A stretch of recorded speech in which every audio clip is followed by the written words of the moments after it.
إن الحمد لله وحده والصلاة والسلام على من لا نبي بعده. أما بعد فأعوذ بالله السميع العليم من الشيطان الرجيم من همزه ونفخه ونفثه. قل إنما حرم ربي الفواحش ما ظهر منها وما بطن. محترم ناظرین اور معزز سامعین، آج کی ہماری یہ مجلس حیا کے حوالے سے ہے۔ حیا اور انسانی معاشرہ۔ حیا کیا ہے، اس کی ضرورت اور اہمیت کیا ہے، اور انسانی معاشرے کی تشکیل میں اس کا کیا کردار ہے، اس پر ہم کچھ مختصر سی گفتگو کریں گے اور سنیں گے انشاءاللہ۔ اللہ تبارک و تعالیٰ نے انسان کو پیدا فرمایا ہے۔ بہت سی چیزیں انسان کی فطرت میں اللہ تبارک و تعالیٰ نے رکھ دی ہیں، یعنی انسان ہوتے ہوئے ان چیزوں سے جدا نہیں ہو سکتا۔ اگر انسان ان چیزوں سے جدا ہو جائے یا ان چیزوں کو اپنے آپ سے جدا کر دے تو وہ انسان نہیں رہتا۔ اس کو آپ حیوان کہہ سکتے ہیں، اس کو آپ وحشی درندہ کہہ سکتے ہیں، اس کو آپ انسان نہیں کہہ سکتے، کیونکہ انسان اس کی ایک خاص فطرت اللہ تبارک و تعالیٰ نے بنائی ہے۔ اب دیکھیں، مختلف جانداروں کی مختلف فطرتیں اور مختلف خصلتیں اللہ تبارک و تعالیٰ نے بنائی ہیں۔ اب شیر کو آپ گھاس کھاتا نہیں دیکھیں گے، شیر گھاس نہیں کھاتا۔ بکری، بھینس، گائے وغیرہ گوشت کھاتی، آپ کو نظر نہیں آئے گی۔ حالانکہ اسی طرح چار پاؤں ہیں، اسی طرح دم بھی لگی ہوئی ہے، اسی طرح جسم پر بال بھی اکثر جانوروں کے موجود ہیں، اسی طرح کا چہرہ ہے، آنکھیں ہیں، دانت ہیں، کان ہیں، ساری بناوٹ اسی طرح کی ملتی جلتی ہے، لیکن فطرت اللہ تبارک و تعالیٰ نے مختلف کر دی۔ شیر گھاس نہیں کھائے گا، گوشت ہی کھائے گا، جبکہ گائے، بھینس، بکری وغیرہ وہ گھاس اور اس طرح چارہ کھائیں گے، گوشت نہیں کھائیں گے۔ یہ فطرت ہے جس پر وہ جانور رہنے پر مجبور ہے، یعنی وہ اپنی فطرت کو بدل نہیں سکتا۔ کبھی ہو ہی نہیں سکتا کہ ایک شیر کا دل کرے کہ میں گھاس کھاؤں، تو کبھی ہو ہی نہیں سکتا کہ بکری کہے یا بھیڑ کہے کہ میں گوشت کھاؤں، کیونکہ اللہ نے ان کی ایک فطرت متعین کر دی۔ تو انسانوں کی بھی فطرت میں کچھ چیزیں اللہ تبارک و تعالیٰ نے رکھ دی ہیں۔ جب تک وہ چیزیں انسان کی فطرت میں شامل رہتی ہیں اور انسان ان پر کاربند رہتا ہے، اس وقت تک وہ انسان کہلانے کا حقدار ہے۔ جیسے ہی وہ ان چیزوں سے اپنے آپ کو عاری کر لیتا ہے، وہ پھر انسان نہیں رہتا۔ ان چیزوں میں سے ایک حیا بھی ہے۔ شرم و حیا اللہ تبارک و تعالیٰ نے انسان کی فطرت میں رکھ دی۔ حیا کیا ہے، اس کی مختلف تعریفیں کی گئی ہیں۔ خلاصہ یہ ہے کہ یہ ایک ایسی صفت ہے انسان کے اندر جو انسان میں عیب کو پیدا ہونے سے روکتی ہے۔ انسان یہ سمجھتا ہے، یہ سوچتا ہے کہ میرے اندر اگر عیب آیا تو وہ میری شخصیت کے لیے اچھا نہیں ہے۔ کوئی برائی میرے اندر اگر کوئی دیکھے گا یا کوئی کہے گا کہ فلاں شخص میں فلاں برائی ہے تو یہ اچھی نہیں ہے، میں اس کو پسند نہیں کرتا۔ اسی چیز کا نام حیا ہے۔ بعض علماء نے اس کی تعریف یہ کی ہے کہ انسان ہر ذی حق کو اس کا حق دے، اس کے حق میں کمی اور کوتاہی کرنے سے جو جذبہ اسے روکتا ہے وہ حیا ہے۔ اللہ کا حق ہے اس کی عبادت کی جائے، اس کے ساتھ شرک نہ کیا جائے، اس کے احکامات پر عمل درآمد کیا جائے، جن چیزوں سے اللہ اور اس کے رسول صلی اللہ علیہ وسلم نے منع کیا ان سے بچا جائے۔ یہ اللہ اور اس کے رسول صلی اللہ علیہ وسلم کا حق ہے۔ اب کوئی شخص یہ پسند نہ کرے اگر کہ میں اللہ اور اس کے رسول کی حق تلفی کروں، تو یہ حیا کا جذبہ ہے جو اسے اس سوچ پر مجبور کرتا ہے۔ ماں باپ کا حق ہے ان کی خدمت کی جائے، ان کی اطاعت کی جائے، ان کی فرما برداری کی جائے، ان سے اس میں سلوک کیا جائے، ان سے اچھے بول بولے جائیں، ان کی خدمت کی جائے۔ تو انسان اگر کبھی ایسا سوچے کہ میں اپنے والدین کا حق ادا نہ کروں، اس کے ذہن میں ایسا خیال آئے، تو جو جذبہ اسے ایسا کرنے سے، والدین کی نافرمانی کرنے سے روکے گا، اسے حیا کرنا۔ اسی طرح بھائی بھائی کا حق ہے، انسانی معاشرے میں ایک دوسرے کو حقوق ہیں، تو جو چیزیں، جو صفت انسان کو دوسرے کی حق تلفی سے روکتی ہے وہ صفت حیا ہے۔ اسی طرح اور بھی تعریفیں کی گئی ہیں۔ تو حیا ایک رکاوٹ ہے کسی کی حق تلفی کرنے سے، آگے اس کا تفصیلی میں بیان کروں گا۔ تو حیا اللہ تبارک و تعالیٰ کی بھی صفت ہے۔ آپ کو معلوم ہے کہ اللہ تبارک و تعالیٰ نے قرآن کریم میں یہ بات ارشاد فرمائی ان اللہ لا یظلم مثقال ذرہ، اللہ تبارک و تعالیٰ ایک ذرے کے برابر بھی ظلم نہیں کرتا، کسی کی حق تلفی نہیں کرتا۔ ظلم کہتے ہیں حق تلفی کرنے۔ اللہ تبارک و تعالیٰ کسی کا حق ایک ذرہ برابر بھی نہیں دبائے، جس کا جو حق بنتا ہے وہ ضرور ادا فرمائے گا۔ تو اللہ تبارک و تعالیٰ با حیا ذات ہے۔ ان ربکم حیی ستیر، اللہ کے رسول صلی اللہ علیہ وسلم نے ارشاد فرمایا تمہارا رب با حیا ہے، پیکر حیا ہے، اور وہ پردہ ڈالنے والا ہے، وہ حیا اور پردہ داری کو پسند فرماتا ہے۔ اللہ تبارک و تعالیٰ کی صفت بھی حیا ہے۔ اللہ تبارک و تعالیٰ میں اس کی صفت حیا ہے، کما یلیق بشانہ، جیسے اس کی شان کو لائق ہے۔ انبیاء کی صفت حیا، صحیح بخاری میں نبی کریم صلی اللہ علیہ وسلم کے بارے میں سیدنا انس بن مالک رضی اللہ تعالیٰ عنہ بیان کرتے ہیں کہ کان رسول اللہ صلی اللہ علیہ وسلم اشد حیاء من العذراء فی خدرها، نبی کریم صلی اللہ علیہ وسلم اس قدر پیکر حیا تھے، اتنا حیا آپ کے اندر تھا، اتنی شرم آپ کے اندر تھی کہ عربوں میں جوان لڑکیاں جو اپنے گھر میں بھی ایک الگ خیمہ لگا کر رہتی تھی شرم و حیا کی وجہ سے۔ جب جوان ہو جاتی تو اپنے گھر میں اپنے محرموں کی موجودگی میں بھی الگ خیمے میں رہتی تھی۔ تو جتنی ان کے اندر شرم و حیا ہوتی تھی، نبی مکرم صلی اللہ علیہ وسلم میں ان سے بھی زیادہ حیا تھی۔ تو حیا ایک ایسا بہترین جذبہ ہے جو خود اللہ تبارک و تعالیٰ میں بھی موجود ہے، اور انبیاء کی ایک خاص صفت حیا تھی۔ انبیاء صفت حیا سے متصف تھے۔ میں نے عرض کیا نا کہ یہ تو ایک فطرتی جذبہ ہے، جس طرح نبی کریم صلی اللہ علیہ وسلم نے ارشاد فرمایا کہ 10 من الفطرہ، 10 چیزیں فطرت میں سے ہیں، یعنی یہ تو انسانی فطرت میں اللہ نے رکھی۔ اگر کوئی وحی نہ آتی، کوئی نبی کوئی اللہ کا پیغام لے کر نہ آتا، کوئی کتاب نازل نہ ہوتی، تب بھی ہر انسان جو اپنی فطرت پر قائم رہتا وہ ان فطرتی معاملات کو ضرور اپنے مد نظر رکھتا اور ضرور ان پر کاربند رہتا۔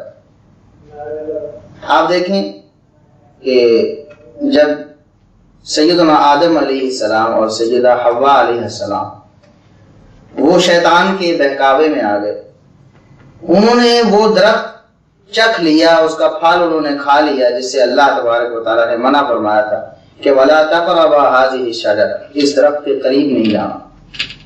غلطی سے وہ اس درخت کے پاس چلے بھی گئے اور درخت کو انہوں نے کھا بھی لیا۔ تو شیطان اپنے حربے میں کامیاب ہو گیا۔ فَلَمَّا ذَاقَ الشَّجَرَةَ بَدَتْ لَهُمَا سَوْآتُهُمَا وَطَفِقَا يَخْصِفَانِ عَلَيْهِمَا مِنْ وَرَقِ الْجَنَّةِ، جب انہوں نے اس درخت کو چکھا تو فوراً ہی بے لباس ہو گئے، جنت کے جو لباس اللہ تبارک و تعالیٰ نے انہیں عنایت فرمائے تھے وہ اتر گئے۔ اب دیکھیں اس وقت جنت میں سیدنا آدم علیہ السلام اور سیدہ حوا علیہ السلام کے علاوہ کوئی بھی نہیں، دونوں ہیں اور دونوں میاں بیوی ہیں، لیکن اس کے باوجود جب ان کے جسم سے لباس اترے تو انہیں حیا آئی، شرم آئی ہے انہیں۔ طفقا یخصفان علیہما من ورق الجنہ، جنت کے درختوں کے پتے اپنے جسموں پر لپیٹنا شروع ہو گئے، شرم و حیا کی وجہ سے۔ کوئی کتاب نازل نہیں ہوئی، کوئی اللہ کی تعلیم اس حوالے سے نہیں آئی، کوئی وحی نازل نہیں ہوئی کہ یہ شرم ہوتی ہے، یہ حیا ہوتی ہے، انسانوں نے کرنی ہے، یہ قواعد ہیں، یہ ضوابط ہیں، لباس ایسا ہونا چاہیے، نہیں ہونا چاہیے۔ کوئی اس طرح کی کوئی تعلیم اللہ نے نازل نہیں فرمائی۔ ابھی تو انہیں پیدا کیا ہے اور پیدا کرتے ہی جنت میں داخل کر دیا اور کہہ دیا ہے کہ کھاؤ پیو مزے کرو اور درخت کے قریب نہیں جانا، اور ادھر کوئی ہے بھی نہیں ان دونوں کے سوا۔ کوئی انسانی معاشرہ ابھی قائم نہیں ہوا ہے، دو فرد ہے پر، لیکن فطرت میں اللہ تبارک و تعالیٰ نے شرم و حیا رکھی ہے۔ وہ جو فطری شرم و حیا تھی وہ فوراً اس نے اپنا عمل کیا اور ان دونوں نے اپنے جسم کو درختوں کے پتوں سے ڈھانپنا شروع کر دیا۔ تو یہ انسان کی فطرت میں شامل ہے شرم و حیا۔ جس شخص سے شرم و حیا نکل جائے وہ اپنی فطرت سے ہٹ جاتا ہے، وہ انسان کہلانے کے حقدار نہیں۔ تو آدم علیہ السلام اور حوا علیہ السلام کو اس وقت اللہ تبارک و تعالیٰ نے جو فطری شرم و حیا دی تھی، اس کے تقاضے سے انہوں نے فوراً اس کو محسوس کیا، فوراً اپنے جسم کو ڈھانپنا شروع کر دیا۔ تو یہ جو بے لباسی ہے، یہ جو فحاشی اور عریانی ہے، یہ جو بے حیائی ہے ہمارے معاشرے میں، ہم تو سمجھتے ہیں کہ یہ بڑی ترقی ہے اور بڑی خوشحالی ہے۔ ترقی کی وجہ سے ایسے ہو رہا ہے، خوشحالی کی وجہ سے ایسے ہو رہا ہے۔ اللہ کا قرآن یہ کہتا ہے، اسلام یہ کہتا ہے کہ بے پردگی، بے حیائی، فحاشی اور عریانی ہمیشہ قوموں کے گناہوں کی سزا ہوا کرتی ہے۔ انسان کے گناہ جب اس پر غالب آتے ہیں تو اس کا جسم ننگا ہونا شروع ہو جاتا ہے۔ دیکھیں آدم علیہ السلام اور حوا علیہ السلام سے غلطی ہوئی ہے، اللہ کی نافرمانی ہوئی ہے، اس کے نتیجے میں ان کے جسم ننگے ہو گئے۔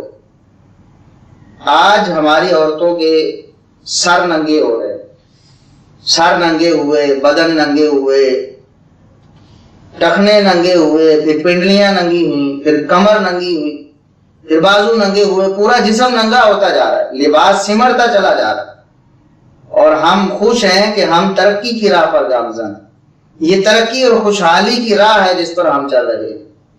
ہم جناب دنیا کے قدم کے ساتھ قدم ملا کر چلنا چاہتے ہیں، شانہ بشانہ چلنا چاہتے ہیں، ہم ترقی میں ان کا مقابلہ کرنا چاہتے ہیں۔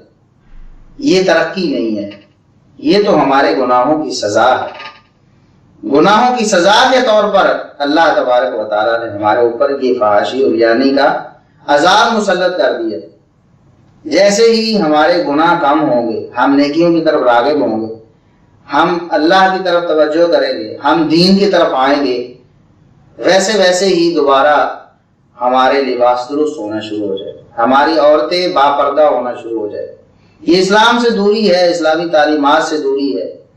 آپ دیکھ لیں، غور کر لیں، کتنے لوگ ایسے ہیں جو اسلام کو پڑھنا اور سمجھنا چاہتے ہیں۔ ہم اپنے بچوں کی تعلیم و تربیت کے لیے بڑے فکر مند رہتے ہیں، ان کے اچھے اچھے اسکول، مہنگے مہنگے اسکول، ان کے پھر ٹیوشنز کا بندوبست، پھر ٹیوٹرز کا بندوبست، پھر کالج، یونیورسٹی، ہر طرح کی ہم دنیاوی تعلیم کے لیے کوشاں ہیں۔ ان کو انگلش سمجھ میں آ جائے، انگلش بول چال میں یہ ماہر ہو جائیں، انہیں میتھ آ جائے، انہیں فزکس آ جائے، انہیں بایولوجی آ جائے، کیمسٹری آ جائے۔ ہماری یہ سوچ ہے، کسی کی سوچ یہ ہے کہ بینکنگ کے شعبے میں مہارت حاصل کر اکاؤنٹنٹ بن جائے، چارٹرڈ اکاؤنٹنٹ بن جائے، یہ ہماری سوچیں ہیں، یا پھر انجینئر بن جائے، وکیل بن جائے، جج بن جائے۔ دنیاوی حوالے سے ہماری بڑی کوششیں ہیں، لیکن دینی حوالے سے ہماری کیا کوشش ہے؟ کبھی کسی نے سوچا اور غور کیا اللہ ماشاءاللہ کہ میرا بچہ حافظ قرآن بن جائے، میرا بچہ عالم قرآن بن جائے، عالم حدیث بن جائے، میرا بچہ عالم اسلام بن جائے، اسلام کا عالم بن جائے، یہ قرآن کو سمجھ سکے، یہ حدیث کو سمجھ سکے، یہ ان میں مہارت حاصل کر سکے۔ بڑا اچھا مجتہد عالم بن سکے، محدث اور مفکر بن سکے، نہیں، ایسی سوچ ہی نہیں۔ تو ظاہر ہے ہم جتنا اسلام کی طرف توجہ کریں گے اتنا ہی ہمیں اسلام نصیب ہو۔ ہماری توجہ ہی نہیں، ہم اسلام سے دور جا رہے ہیں، اللہ اور اس کے رسول صلی اللہ علیہ وسلم کی تعلیمات سے دور جا رہے ہیں، اسی لیے بے حیائی عام ہو رہی، فحاشی اور ریانی عام ہو رہی، گناہوں کی دلدل میں ہم پھنس رہے، اور اس کے نتیجے میں فحاشی اور ریانی ہمارے معاشرے میں جس طرح ہم دیکھ رہے بے قابو ہوتی جا رہی۔ کچھ لوگ ہیں جنہیں اللہ تبارک و تعالیٰ نے اب بھی اس طرح کا کوئی جذبہ دیا ہے، وہ کرتے ہیں، پریشان ہوتے ہیں، لیکن یہ جو سیلاب ہے یہ امڑتا چلا آ رہا ہے، یہ رکتا نہیں۔ تو بہرحال شرم و حیا ایک ایسا جذبہ ہے جو اللہ تبارک و تعالیٰ نے انسان کی فطرت میں رکھا ہے۔ اگر شرم و حیا موجود ہے تو آپ کا معاشرہ انسانی معاشرہ ہے۔ اگر شرم و حیا چلی جاتی ہے، شرم و حیا رخصت ہو جاتی ہے، تو ہمارا معاشرہ انسانی معاشرہ نہیں رہتا، اس کو آپ جو مرضی نام دے رہے اور جو مرضی نام دیں، اس انسانی معاشرہ نہیں رہتا۔ تو حیا کیا ہے؟ اللہ کے رسول صلی اللہ علیہ وسلم نے ایک شخص کو دیکھا کہ یعظ اخاہ فی الحیا، صحیح بخاری کی حدیث ہے، ایک شخص اپنے بھائی کو شرم و حیا کے حوالے سے اس کو نصیحت کر رہا تھا، یار بڑے شرمیلے ہو تم، اتنی بھی حیا اچھی نہیں ہوتی۔ تو اللہ کے رسول صلی اللہ علیہ وسلم نے اسے ارشاد فرمایا دعہ فإن الحیاء من الایمان، اسے چھوڑ دو، حیا کرنے دو، شرم و حیا تو ایمان ہے۔ فإن الحیاء من الایمان، شرم و حیا تو ایمان کا لازمی جز ہے، اس کے بغیر تو ایمان ہی قائم نہیں رہتا۔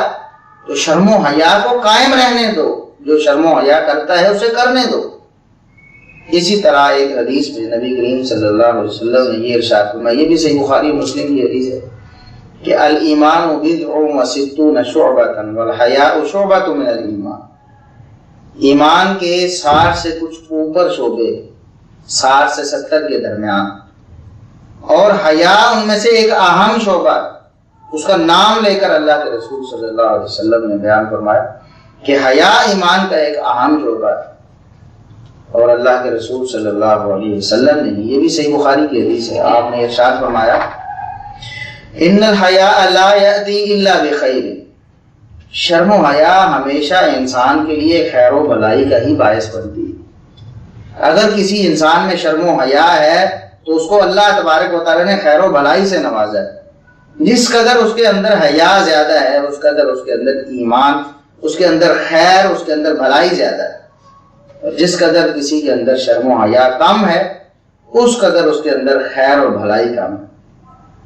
تو شرم و حیا، نبی کریم صلی اللہ علیہ وسلم نے یہ ارشاد فرمایا کہ یہ جو شرم و حیا ہے یہ انسان کے لیے گناہوں سے رکاوٹ ہے۔ گناہوں سے رکاوٹ ایک ہی ہے، وہ شرم و حیا ہے۔ اگر انسان شرم و حیا رکھتا ہے تو پھر وہ گناہوں سے باز رہے گا، اگر شرم و حیا اس میں نہیں ہے یا کم ہے تو پھر وہ گناہوں سے باز نہیں رہ سکتا۔ ان مما ادرک الناس من کلام النبوۃ الاولی، صحیح بخاری کی حدیث ہے کہ لوگوں نے پہلی نبوتوں کے کلام میں سے اگر کوئی ٹکڑا حاصل کیا ہے تو وہ یہ ہے، یعنی سارے انبیاء کی دعوت جس طرح توحید پر مبنی تھی اس طرح اس نقطے پر بھی مبنی تھی۔ سب انبیاء کی یہ دعوت تھی کہ اذا لم تستحی فاصنع ما شئت، جب آپ میں شرم و حیا نہیں رہی تو پھر آپ جو مرضی کرتے رہے، پھر آپ کو کون پوچھنے والا ہو، پھر آپ کسی برائی سے نہیں رک سکے۔ یہ شرم و حیا ہی ہے جو انسان کو برائی سے محفوظ رکھتی ہے۔ تو شرم و حیا انسان کو برائی سے روکنے کے لیے ایک بہترین آڑ اور رکاوٹ ہے۔ جب یہ ختم ہوتی ہے تو انسان پھر گناہوں میں بے باک ہو جاتا ہے، اس میں جرأت پیدا ہو جاتی ہے اللہ کی بغاوت اور اللہ کی سرکشی۔ تو حیا جس طرح آپ نے سمجھ لیا، حیا ایک جذبہ ہے، ایک رکاوٹ ہے، انکباز کا نام ہے، گھٹن کا نام ہے۔ اللہ کی نافرمانی کو دیکھ کر انسان کا دل گھٹتا ہے، اس کا نام حیا ہے۔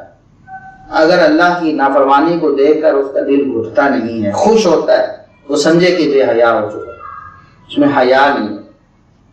تو کائنات میں اگر سب سے بہترین کوئی ہستی ہے جس کی حیا کی جانی چاہیے تو اللہ تبارک و تعالیٰ کی ہستی. اللہ سے بڑھ کر کسی کی حیا نہیں ہے. خود اللہ تبارک و تعالیٰ با حیا ذات ہے.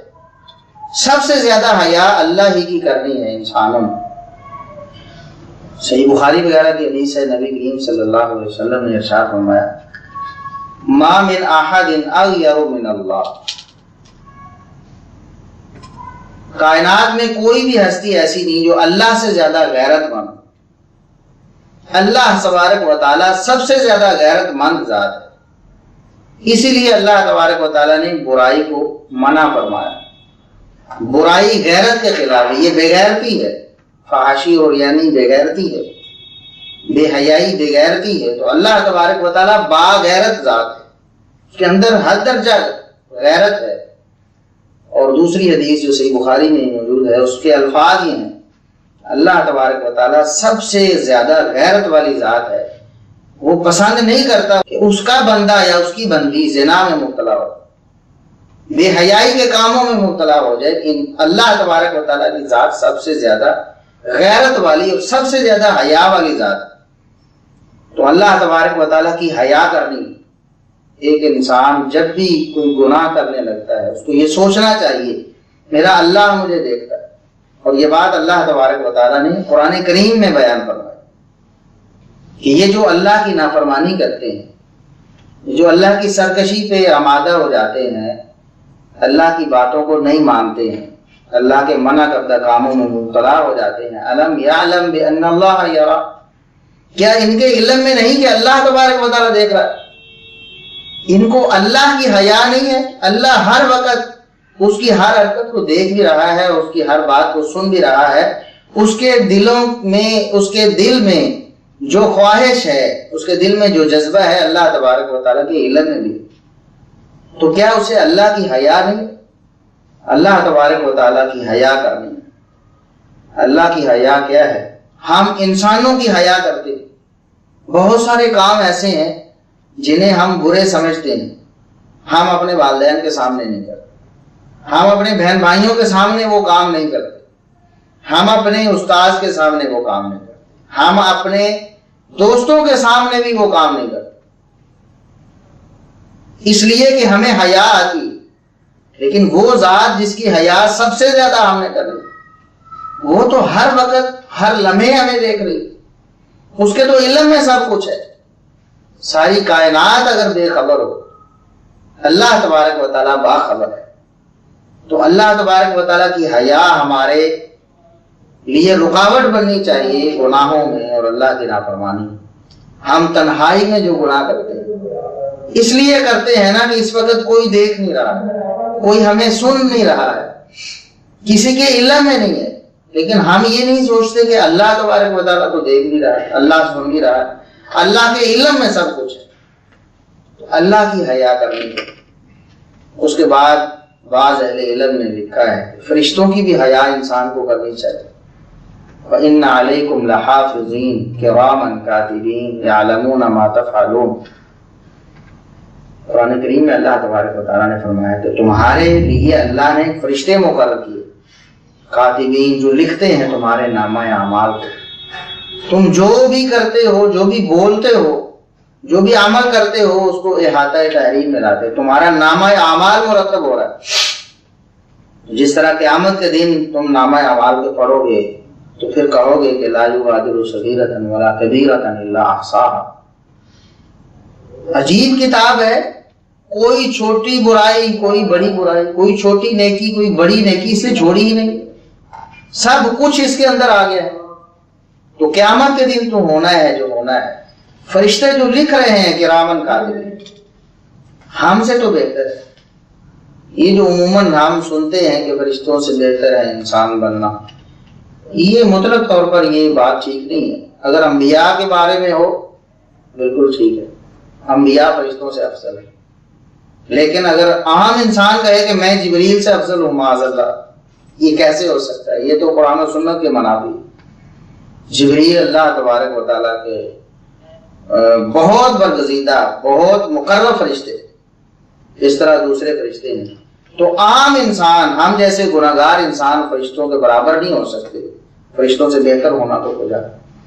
فرشتے لا یعصون اللہ ما امرهم ویفعلون ما یؤمرون، کبھی انہوں نے اللہ کی نافرمانی کا سوچا بھی نہیں، کرنا تو دور کی بات. اللہ کے احکامات کی وجہ آوری میں ہر وقت مصروف ہے. تو ہم گناہ گاروں سے وہ فرشتے کتنے افضل ہیں. ہم اپنے جیسے انسانوں کے سامنے گناہ کرنے سے شرم کرتے ہیں، جو ہم سے بھی بسا اوقات بدتر ہوتے ہیں، ہم سے بھی گناہ گار ہوتے ہیں، لیکن ہم ان کے سامنے گناہ نہیں کرتے. تو اللہ کے برگزیدہ فرشتے جو ہمارے ساتھ مقرر ہیں، ہمارے نامہ اعمال کو لکھ رہے ہیں، ہمیں ان کی بھی حیا کرنی چاہیے. اللہ کے فرشتے اور اللہ کے رسول صلی اللہ علیہ وسلم نے یہ بھی ارشاد فرمایا کہ فرشتے اس چیز سے تکلیف محسوس کرتے ہیں جس چیز سے انسان تکلیف محسوس کرتے. مسلمان کو منع کیا گیا ہے کہ آپ نے اگر کچا لہسن یا کچا پیاز کھایا ہے تو مسجد میں نہ آئے. کیوں؟ دوسرے مسلمان تکلیف محسوس کریں گے. نماز میں صف میں کھڑے ہیں، بدبو دوسرے کو تنگ کرے گی اس کی نماز، وہ اس کو طرح طرح کے خیال آئیں گے، وہ صحیح طرح سے اللہ کا ذکر نہیں کر سکے. بالکل فرشتے بھی اسی طرح تکلیف محسوس کرتے ہیں جس طرح انسان کچھ چیزوں سے تکلیف محسوس کرتا ہے. جس طرح ایک انسان برائی سے تکلیف محسوس کرتا ہے، اس کے سامنے برائی اور بے حیائی ہو رہی ہے، اگرچہ وہ خود بھی کبھی کر لیتا ہو لیکن اس کو دوسرے کے بارے میں وہ برائی اچھی نہیں لگتی. تو فرشتوں کو کیسے وہ اچھی لگتی ہو؟ فرشتے بھی تکلیف محسوس کرتے ہوں گے انسانوں کی بدماشیاں دیکھ کر، ان کی سرکشیاں دیکھ کر، تنہائی میں ان کے گناہوں کو دیکھ کر. جب وہ سمجھتے ہیں کہ کوئی نہیں دیکھ رہا، کوئی سن نہیں رہا ہے، اندھیرا ہے، اندھیرے میں ہم بیٹھے ہیں، کون دیکھ رہا ہے؟ اللہ تبارک و تعالیٰ دیکھ رہا ہے. اس کے فرشتے ان کے علم میں ہیں، آپ جو بھی بول رہے ہیں، جو کر رہے ہیں، وہ لکھ رہے ہیں ساتھ ساتھ آپ کیا کر رہے ہیں. اس لیے آپ یہ نہ سمجھیں کہ ہمیں کون دیکھ رہا ہے. تو اللہ کی حیا کرنی ہے، فرشتوں کی حیا کرنی ہے، لوگوں کی حیا بھی کرنی ہے. کچھ لوگ تو لوگوں کی حیا کرتے ہیں، کچھ اتنے بھی حیا ہو جاتے ہیں کہ لوگوں کی بھی حیا نہیں کرتے. بہت سے لوگ معاشرے میں ہوتے ہیں، آپ کی وجہ سے وہ ڈسٹرب ہوتے ہیں، ہماری وجہ سے ڈسٹرب ہوتے ہیں. ہم جب حیا باختہ افعال ان کا ارتکاب کرتے ہیں، فحاشی اور عریانی میں مبتلا ہوتے ہیں، تو انہیں دکھ اور تکلیف ہوتی ہے. جو نیک لوگ ہیں، اللہ کے مخلص لوگ ہیں، جو اللہ سے ڈرنے والے ہیں، جو اللہ کی نافرمانی کو پسند نہیں کرتے، انہیں یہ جو فحاشی اور عریانی بے حیائی دیکھ کر دکھ ہوتا ہے. ان کا بھی حیا کرنا ہے کہ ہم کہیں انہیں دکھ پہنچانے کے مرتکب نہ ہو. انسانوں کا بھی حیا کرنا ہے. تو حیا ایک ایسا جذبہ ہے جو انسان کو گناہوں سے روکتا ہے. انسان بسا اوقات اپنے نفس سے حیا کرتا ہے، اپنے آپ سے اس کو حیا، جیسے کہتے ہیں ضمیر کی آواز اس کو جھنجھوڑتی ہے، تو اس کو اپنے آپ سے بھی حیا آتی. اس کا ضمیر جب اسے جھنجھوڑتا ہے، اسے کہتا ہے کہ تم گناہ کر رہے ہو، کیا کر رہے ہو؟ اللہ کی نافرمانی کر رہے ہو، یہ گمراہی والا راستہ ہے، یہ تباہی اور بربادی والا راستہ ہے. تو بسا اوقات اس کو اپنے نفس سے بھی حیا آتی. تو حیا ایک ایسا جذبہ ہے جو اسلام کو انتہائی زیادہ مطلوب. میں نے عرض کیا کہ اللہ تبارک و تعالیٰ نے انسان کی فطرت میں رکھ دی. اگر کوئی بھی وحی نہ آتی، جس طرح آدم علیہ السلام پر کوئی ابھی تعلیم نازل نہیں، لیکن اس وقت انہیں حیا ہے. ہمارا جسم ننگا ہوا ہے، فوراً جنت کے درختوں کے پتوں سے اس جسم کو ڈھانپو. حیا ہے نا، ایک فطری جذبہ. تو یہ جو جسم کو اپنے جسم کو ڈھانپنا ہے اسلامی تعلیمات کے مطابق، کہ اسلام نے جن چیزوں کو ننگا کرنے سے منع، اور مردوں کا جو سطر ہے وہ ننگا نہیں ہونا چاہیے، عورتوں کا سارا جسم ہی، غیر محرم جو لوگ ہیں ان کے لیے سطر، ان کے لیے چھپانے کی چیز ہے، اس کا سارا جسم ہی ڈھانپا ہونا چاہیے. تو یہ حیا کا تقاضا ہے. ایسی عورت بے حیا ہو جاتی ہے جو اپنا چہرہ ننگا کر لیتی ہے، اپنا جسم ننگا کر لیتی ہے، لوگوں کے سامنے نمائش بن جاتی ہے. یہ جو عورتیں آج کل کہتی ہیں کہ ہمارا جسم ہماری مرضی، کیسے ہو سکتا ہے؟ ایک مسلمان عورت کے لیے تو یہ ممکن ہی نہیں، بلکہ ایک اللہ کو ماننے والی عورت، کوئی بھی ہو جو اللہ کو مانتی ہے کہ اللہ ہمارا خالق اور مالک ہے، وہ یہ بات نہیں کہہ سکتی. یہ بات تو کوئی ایسا شخص کہے گا جو داہریہ ہے، جو اس کائنات کے پیدا کرنے والے کسی ہستی کو نہیں مانتا. وہ کہتا ہے کہ یہ کائنات خود بخود پیدا ہوگی اور خود بخود یہ چل رہی ہے. ایسا شخص ہی کہہ سکتا ہے کہ میرا جسم میری مرضی. ایک مسلمان اور ایک مسلمان عورت قطعاً یہ نہیں کہہ سکتی کہ میرا جسم میری مرضی. اور پھر یہ اپنی مرضی تو ہے ہی نہیں نا. دیکھیں یہی معاشرہ، یہی انسان، یہی علاقہ، یہی خاندان چند سال پہلے دیکھ لیں، 10 سال 20 سال پہلے بہت سے خاندان ایسے تھے جو مذہبی نہیں تھے. یعنی جس طرح کچھ خاندان تو مذہبی ہوتے ہیں اس وجہ سے وہاں پردہ ہو، بہت سے خاندان ایسے بھی آپ کی نظر میں ہوں گے جو مذہبی نہیں تھے لیکن ان کی عورتیں آج والی سٹیج پہ نہیں تھی. جس طرح آج بے حیائی اور فحاشی اور یعنی میں مبتلا ہیں بے پردگی میں، اس طرح اس دور میں نہیں تھی آج سے 10 15 20 سال پہلے. اگر یہ ان کی اپنی مرضی ہوتی، دین اور مذہب تو اس وقت کی رکاوٹ نہیں. اس وقت کس چیز نے روکا تھا انہیں ننگا ہونے سے؟ اس لیے یہ سمجھنا چاہیے ان کی بھی اپنی مرضی نہیں ہے، یہ تو ان لوگوں کی مرضی ہے جو اسے جن سے بازار بنانا چاہتے ہیں، جو اپنی گندی ہوس کو پورا کرنا چاہتے ہیں. وہ عورت سے ہی کام لیتے ہیں، اس کے ذریعے ہی یہ نعرے بلند کرواتے ہیں کہ ہمیں آزادی چاہیے. دیکھیں ایک ہوتی ہے دنیاوی آزادی، ایک ہوتی ہے دینی آزادی. دنیاوی آزادی تو نعمت ہے، کسی مخلوق کا انسان محتاج نہیں ہوتا، نہیں ہونا چاہتا، اس سے آزاد رہنا چاہتا ہے. لیکن دین سے آزادی، جس کو لبرلزم کہا جاتا ہے، دین سے آزاد ہو جانا، دین نے جو پابندیاں لگائی ہیں ان سے آزاد ہونا، بے حیائی، فحاشی، عریانی، اپنی من مرضی، اللہ کے احکامات کو پسے پش ڈالنا، یہ کوئی اچھی بات نہیں ہے. یہ تو تباہی اور بربادی ہے، دنیا میں بھی اور آخرت میں. تو انسان اور انسانوں میں سے عورتیں وہ یہ سمجھتی ہیں کہ شاید یہ جو دینی اور مذہبی پابندیاں ہیں یہ تو ایک قید نہیں ہوا، ہم ان کے اندر قید ہو چکی ہیں، ہم ان سے آزاد ہونا چاہتے ہیں، ہمارے جسم پہ ہماری مرضی چلنی چاہیے. کیوں نہیں ہے؟ جسم ہمارے خالق اور مالک کا بنایا ہوا ہے، اس جسم پر ہمارے خالق اور مالک کی ہی مرضی چلنی چاہیے. یہی ہمارے لیے کامیابی ہے، اسی میں ہمارے لیے دنیا اور آخرت کا سکون اور اطمینان ہے. جو عورتیں باپردہ ہیں، اپنے گھروں میں چار دیواری میں ٹکی ہوئی ہیں، باہر کسی وجہ سے نکلتی ہیں تو باپردہ ہو کر نکلتی، اسلامی تعلیمات پر عمل کرتی ہیں، ان کے دلوں کو اللہ نے جو اطمینان اور سکون دیا ہے وہ بازاروں میں نمائش کرنے والی عورتوں کو نہیں ملا ہے. وہ باوجود اپنے جسم کو ننگا کرنے کے اور بہت سارے دنیاوی مفادات حاصل کرنے پھر بھی پریشان رہتے، پھر بھی ہر وقت بے سکونی اور بے چینی کا شکار رہتی ہیں. اور جو اللہ کے احکامات پر عمل کرتی ہیں دنیا میں بھی اللہ انہیں سکون نصیب فرماتا ہے، اور آخرت تو اللہ تبارک و تعالیٰ نے انہیں کے لیے بنائی. ایک عورت وہ اپنے اوپر حیا کو طاری کر لیتی، شرم و حیا کا پیکر بن جاتی ہے، اور سوچتی صرف اس کے سامنے سوچ ہی ہے کہ میرے اللہ کا حکم ہے، میرا اللہ راضی ہو جائے، میری آخرت درست ہو جائے، میں جہنم سے بچ کر جنت میں چلی جاؤں. اس کا دل تو مطمئن رہتا ہے، خوش نصیب عورت ہے. اور اس کو دیکھ کر کتنی عورتیں ایسی ہوں گی جو سبق پکڑیں.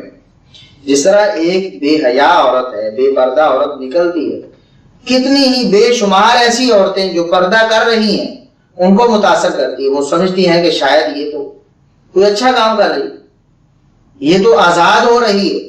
بہت سی کچے ذہن کی عورتیں جو ہیں وہ اس سے متاثر ہو کر گناہ میں چلی جاتی ہیں، بے پردگی کی طرف قدم بڑھاتی ہیں. اسی طرح ایک با پردہ عورت، با حیا عورت جب گلی محلے میں گزرتی ہے، اس کو دیکھ کر کئی ایسی عورتیں جو پردہ نہیں کرتی ان کے دل و دماغ پہ بھی مثبت اثرات پڑتے ہیں کہ دیکھیں یہ بھی تو ہے، یہ بھی تو پردہ کر رہی.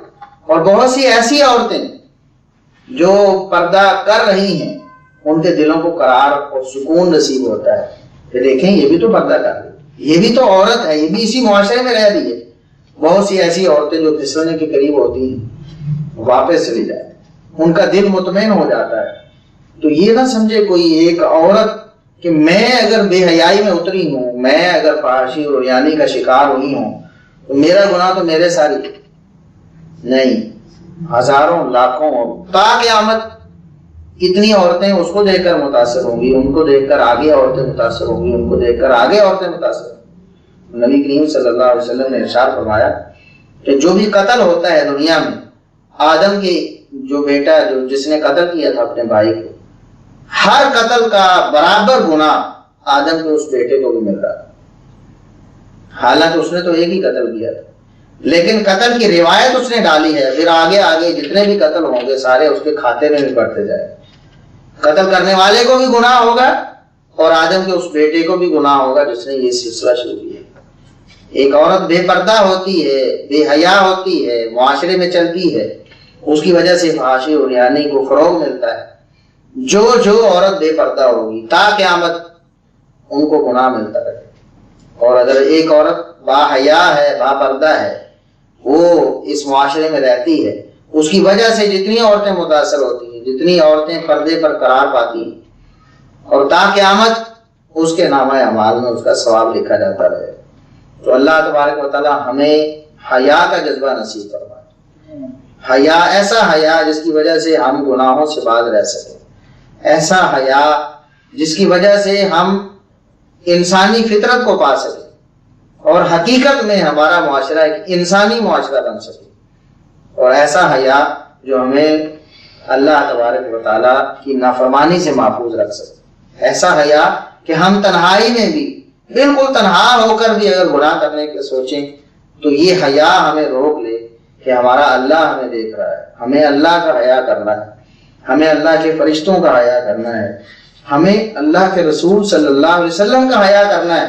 قیامت کے دن جب نامہ اعمال ہمارے سامنے ہوں گے اس وقت تو اللہ کے رسول صلی اللہ علیہ وسلم کو معلوم ہو جائے گا میرا یہ امتی یہ کر کے آیا ہے، تو ہمیں اس وقت اللہ کے رسول صلی اللہ علیہ وسلم کے سامنے پیش ہونا ہے اور آپ کو کیا منہ دکھانا ہے، اس کی بھی حیا ہونی چاہیے، مسلمانوں کی، انسانوں کی حیا ہونی چاہیے، اللہ کے فرشتوں کی حیا ہونی چاہیے۔ اللہ تبارک و تعالی ہمیں با حیا بنائے۔ وآخر دعوانا الحمدللہ رب العالمین۔